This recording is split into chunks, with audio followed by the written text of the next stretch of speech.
sweet like a buttercup. You're a Barbie doll. Show them all what I'm made of. Strut down the hall. Won't stop till I get enough. All right, let's dive right in. We've got some pretty intense winter weather to unpack. You guys sent us this Newsweek article about all these snowstorm warnings and advisories just blanketing a huge part of the U.S. Yeah, definitely. And it's definitely not just about throwing on an extra layer. This article really dives into how serious these storms can get, how disruptive and even dangerous they can be, especially for anyone who's right in their path. Okay, so before we get into the specifics, can you just kind of set the scene for us? Just how widespread are we talking here? Oh, it's a big chunk of the country for sure. We're talking like full-blown winter storm warnings, the kind where, it's time to hunker down. Things are about to get real across Montana, Idaho, Oregon, and even parts of California. Yeah. And that's not even including the advisories that are out for Washington and Alaska. Wow. And then on top of that, you've got North Dakota dealing with some seriously extreme colds, and then a whole other storm watch brewing over Pennsylvania, West Virginia, and Maryland. Wow. Okay, so coast to coast. And this isn't just, a light dusting, right? I was reading that some areas of Idaho could see up to 28 inches of snow. That's a lot. What kind of impact does that have? Like, is that even normal? 28 inches, yeah, that is definitely not your average snowfall. Yeah. I mean, think about it, 28 inches, that's enough to bury a car. Yeah. And that's just one spot in Idaho. So you start thinking about what that means for transportation. Road closures are pretty much guaranteed at that point. Yeah. And it's not just like local roads either. We'd be talking about interstate shutdowns, supply chains getting totally messed up, emergency services struggling to get to people. It can get really messy really fast. Yeah, that makes sense. And it's not just the snow itself either, right? I saw something about avalanche risks in the mountains, and the article was pretty blunt about it. They used words like treacherous and life-threatening. Oh, yeah, for sure. I mean, these warnings, they're not just about a little inconvenience, This is about real danger, especially in those mountainous areas where the snowpack can get unstable and trigger avalanches. And then when you factor in the freezing temperatures on top of that, it's a recipe for disaster for anyone who's out there unprepared. Makes you want to just stay inside with a blanket and a warm drink, huh? Yeah, exactly. But speaking of staying inside, what about things like power outages? I mean, isn't that a risk during these kinds of storms, especially when it's so cold? Absolutely. You're right. The article didn't go into detail about that specific risk, but it's something any one of these areas really needs to think about. Power outages during a winter storm can be super dangerous. No heat, no way to cook food, communication systems down. You could even have frozen pipes cutting off water. It's like a domino effect. Yeah, that's scary. So we've talked about these warnings and advisories all over the place. But the article also spent some time on the why this matters so much, even to people who think they're used to winter weather.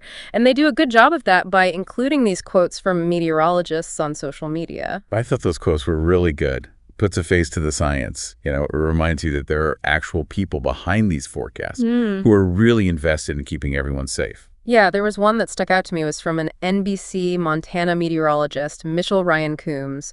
He posted on X, formerly Twitter, and said, winter storms will disrupt travel across western Montana through midweek. Expect moderate major travel impacts, rounds of heavy snow and cold temperatures.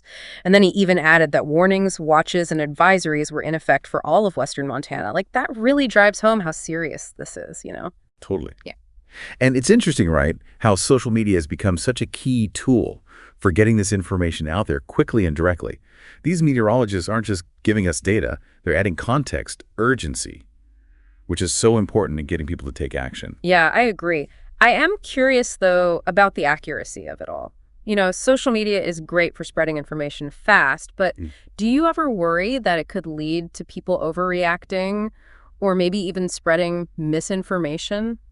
It's a good question, and it is important to be careful about what you're reading, especially on social media. I mean, there are a lot of meteorologists who use those platforms really responsibly, but there's always the chance of exaggeration or just plain wrong information. So the key is to stick to credible sources, like established meteorologists, people who are affiliated with organizations like the National Weather Service. That's always a good sign. And always double check. Don't rely on just one tweet or post. Look at multiple sources to get the full picture. That's a good point. Speaking of the National Weather Service, they were quoted in the article too, right? Yeah, the National Weather Service, Pittsburgh, they put out a warning about freezing rain. Yeah. And they specifically said timing issues are still a problem, as well as honing in on surface temperatures. So they're acknowledging that there's still some uncertainty, which I think is important. Yeah, because even with all the technology we have now, knowing exactly when and where a storm is going to hit and how much snow or ice it's going to bring, that's still tough, right? Oh, it's a huge challenge for sure. It's like this constantly moving puzzle, and these meteorologists are working so hard to put the pieces together as accurately as possible, but there are just so many factors at play. Snow, ice, freezing rain, temperatures going up and down. It's incredibly complex. Yeah, you're right. It's funny, we just look at our weather apps and see a little snowflake icon, but there's so much more to it. This whole deep dive is making me realize just how much work goes into predicting winter weather. It is, and the stakes are high. We're not talking about whether you need an umbrella. We're talking about impacts on travel, infrastructure, even people's lives. These warnings are serious business. You're telling me. So for anyone listening who might be right in the path of one of these storms, what are some things they can do to get ready? What should people be doing right now? Okay, well, first and foremost, stay informed. Keep checking those weather reports from reliable sources like the National Weather Service. And yeah, even social media like we talked about, as long as you're careful about the source. But, being prepared is about more than just knowing what the forecast says. You've got to have a plan. Okay, so let's talk about that. What does a good winter storm plan look like? What are the essentials? Well, it all starts with having a well-stocked emergency kit. And I don't just mean a flashlight and some snacks. You need enough food and water for you and your family to last at least a few days. A first aid kit that's fully stocked, extra blankets, warm clothes, think layers. And don't forget about things like batteries, a can opener, and any medications that you or your family needs. You need to be ready to be on your own for a while if things get really bad. Yeah, that makes sense. The article also mentioned power outages, which kind of freaks me out. What should people do if they lose power during a storm? That's a whole other level of problem, right? Right, and it's something to think about beforehand, for sure. If you have a fireplace, make sure it's clean and ready to go and have enough firewood. If you don't have a fireplace, you might want to consider other heating sources like space heaters, but always use them safely. You never want to leave a space heater on and unattended. Yeah, of course. And layers, right? I'm guessing that's even more important when the power goes out and there's no heat. Oh yeah, layers are your best friend in that situation. Dress warm, hats, gloves, scarves, the whole 9 yards. Even if you're staying inside, that temperature can drop fast if the power's out. And, another important thing, check on your neighbors, especially older folks or anyone with disabilities. They might need extra help during a storm. Yeah, good point. It's not just about taking care of yourself. It's about looking out for each other. That's it. And it's interesting, this article focuses on the U.S., but these kinds of winter weather challenges, they happen all over the world. It really makes you think about how important it is for everyone to be sharing information and working together, sharing weather data, forecasting models, best practices for being prepared. We can learn a lot from each other. That's a great point. In a way, weather kind of connects us all, right? We all face similar challenges, and we all have to figure out ways to deal with it. Exactly. We might live in different places, but we're all impacted by these forces of nature. And the more we understand them, the safer we'll be. That's why these warnings are so important. So after all this, the warnings, the science behind them, the potential dangers, and how to be prepared, what's the one thing you hope people listening will take away from this? What's the core message here? It's simple, really. Be aware, be prepared, and don't wait. We can't control the weather, but we can control how we respond to it. Stay informed, take the warning seriously, and do what you need to do to be ready. Don't wait till the storm hits to start scrambling. That's when mistakes happen. That's great advice. Well, I think that's a good place to wrap up this first part of our deep dive. We've covered a lot of ground, but there's always more to explore. For sure. And in our next segment, we're going to get into some less obvious tips and strategies for dealing with winter weather. I think even people who think they've heard it all before might learn a thing or two. So we talked about the what and the why of all these winter storm warnings, but now I'm curious, what about the how? How can people actually get ready for this? What can they do? Yeah, that's the big question, right? We touched on emergency kits and staying informed, but I think there's some things that people tend to overlook. Okay, like what? Well, one thing that often gets missed is prepping your house itself. People get so focused on gathering supplies and stuff, but what about making sure your house can actually handle a storm, for a long period of time? That's interesting. So you're saying, beyond just stocking up on food and water, we should be thinking about making our house stronger. almost like fortifying it. Yeah, kind of. Like, for instance, insulating pipes, especially in areas that are prone to freezing. That's huge. Because imagine, a pipe bursts in the middle of a blizzard. That's like the last thing you want to deal with. Oh, yeah, no kidding. Right. And then another thing is making sure your roof is in good shape. Check for any weak spots, any places where it might leak. Because heavy snow, that can put a lot of stress on a roof, and you don't want to end up with a leak when it's freezing outside. Right, right. And while we're on the topic of the house, what about windows and doors? Any tips for those? Oh, absolutely. Making sure they're sealed up tight, that can make a big difference in keeping the cold out and the heat in. Drafts, they can really suck the warmth right out of a house, especially if the power goes out. Yeah. So yeah, you can use weather stripping or even just some rolled up towels to block those gaps. That's a good idea. It's funny how we tend to think about what's happening outside during a storm, but sometimes we forget about what's going on inside our own homes. Totally. It's all connected, right? And speaking of connections, let's talk about communication for a second. Okay. Because in an emergency, being able to call for help or just get updates, that's so important. Right. But what if your phone doesn't work or the internet's out? That's a real possibility in a big storm, right? It is, which is why you need a backup plan. And a weather radio, honestly, those things are lifesavers. They run on batteries, and they can pick up emergency broadcasts even when everything else is down. I've heard of those, but do they still work if, the power's out? Yeah, they do. They have battery backups. And some of them even have these hand cranks. You can generate power yourself. It's old school, but it works. Wow, that's cool. It's like, in a way, prepping for a storm kind of makes you think about how much we rely on technology these days and what happens when it all goes away. Yeah, for sure. It's a good reminder to not take things for granted. And, it's not just about gadgets and gear either. It's about having the knowledge and skills to deal with a crisis, being mentally prepared. So it's not just about stuff. It's about knowing what to do. Exactly. Like knowing how to stay warm, how to conserve energy, how to do basic first aid, that kind of stuff can make all the difference. And that's not something you just pick up overnight, right? It takes practice. You got it. It's not about becoming some survival expert, but just taking some time to learn a few basic skills and then actually practicing them before you need them. Like, could you start a fire in your fireplace if you had to? Do you know how to use a space heater safely? Those are things you want to figure out before you're in the middle of an emergency. Yeah, that's a really good point. It's easy to think, oh, I'll just figure it out when I need to. But when you're actually in that situation, when the power's out and it's freezing, that's not the time to be learning something new. Nope, not at all. Being prepared, it's all about reducing stress, reducing risk. You don't want to add to it. You're right. It makes you think about the human side of all this, too. The article talks a lot about the science and the warnings, but there are real people who are going to be affected by this, people who might be scared or struggling or just overwhelmed. Absolutely. And winter storms, they can bring out the best in people, neighbors helping neighbors, communities coming together, but they can also be really stressful and isolating, especially for people who are already vulnerable. So what can we do, as people who are listening to this, to help our communities during these kinds of events? It's easy to feel helpless when you see these huge storms on the news. Well, it's not about doing something huge. It's about the little things. Check on your neighbors, offer to help with errands, or just listen to someone who needs to talk. And don't forget about the first responders and essential workers.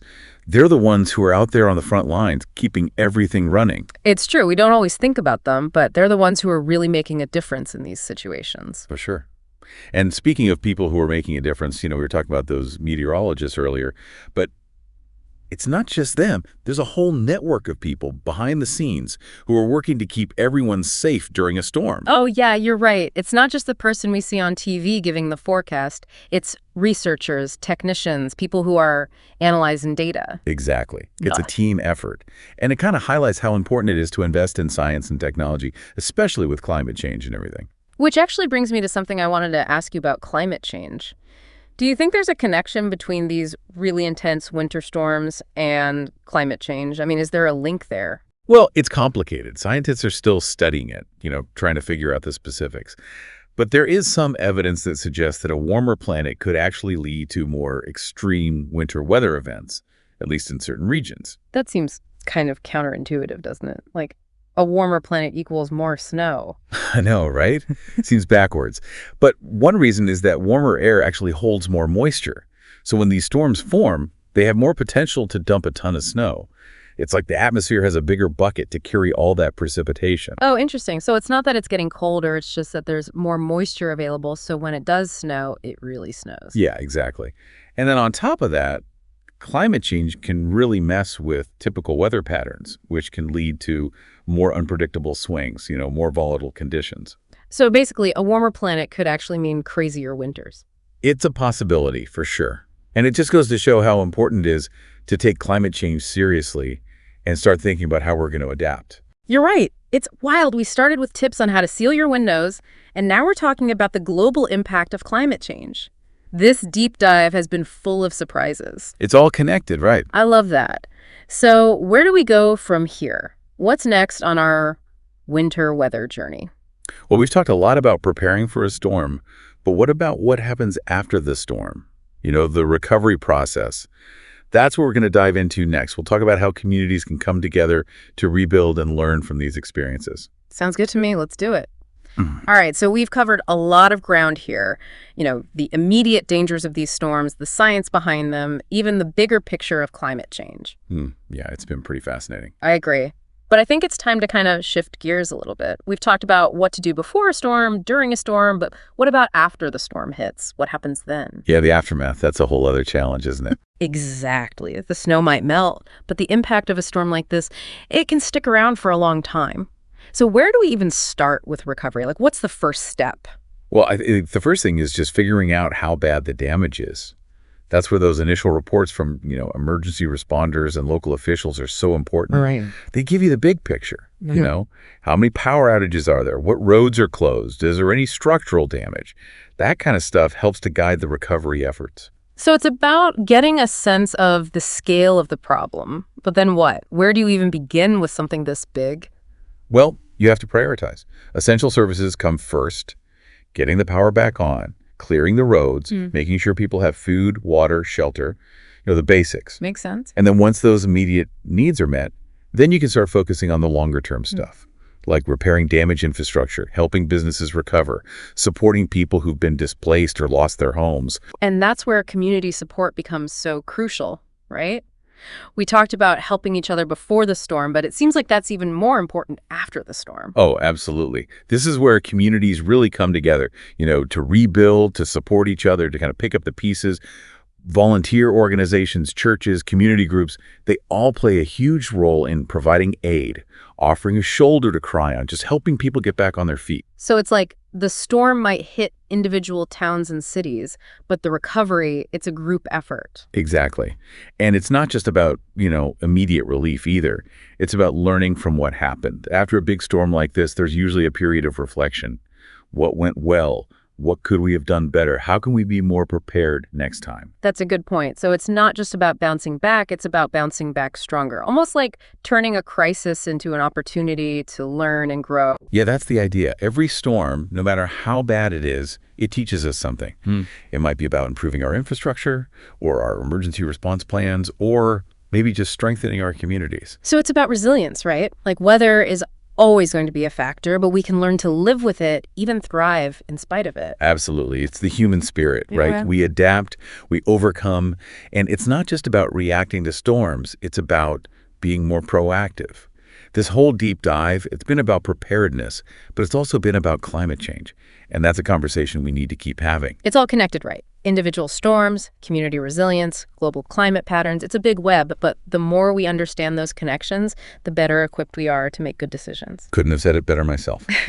So I guess the question is, as we wrap up this deep dive, what's the big takeaway here? What do we want people to walk away with? I think it's simple, really. Knowledge is power. We've learned a lot about the science behind these storms, the practical things we can do to get ready, the importance of community, and the bigger picture of climate change. But knowledge without action, it's kind of meaningless, Yeah, totally agree. So let's turn this deep dive into action.